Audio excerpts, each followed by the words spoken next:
My first thought when I hear wetlands, I think swamp.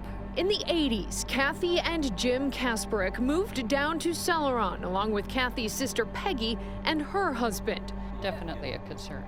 They all now live next door to one another in an area of Chautauqua Lake called Burtis Bay at the southernmost end of the lake. They used to sit in the water with their chairs, but now this is a normal sight. Thick tangles of weeds making wading not so enjoyable. So the seaweed that floats down here gets stuck, it builds up, it starts to decay, to rot, it smells. We're going to end up, the quality of our life is going to change. There's times when the seaweed is sitting there, you can't even open your windows. And they're worried if this becomes a wetland like the state wants, cleaning up Burtis Bay could become even more difficult.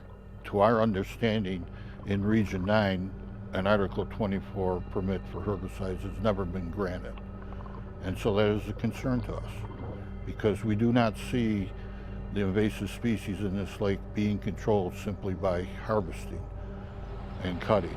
There's going to be some point where some other things are going to need to be done, including herbicides or dredging and so forth. So why is this happening? Changes were made to the Freshwater Wetlands Act 2 years ago.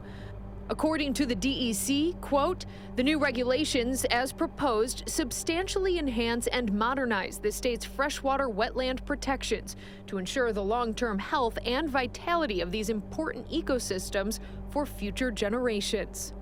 Well, State Senator George Borrello doesn't agree with this, saying the state should focus on swamps and bogs. He introduced a bill in the Senate that would reverse this designation for navigable lakes like Chautauqua.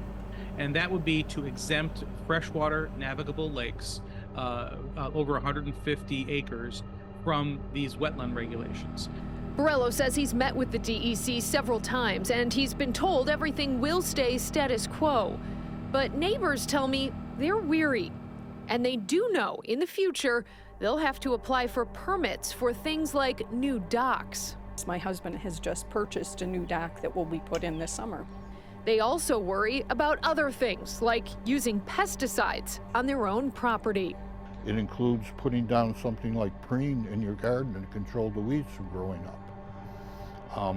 If you want to wash your siding with something that controls mildew, that all falls under pesticides by the EPA. Does that mean that every time we want to do one of these things, we're going to have to go to DEC and pay $100 and get a permit? It's very troubling. It's not the way we expected to spend our golden years. You know, we thought this was where we would live until we could no longer live here. It would be our decision, not someone else's.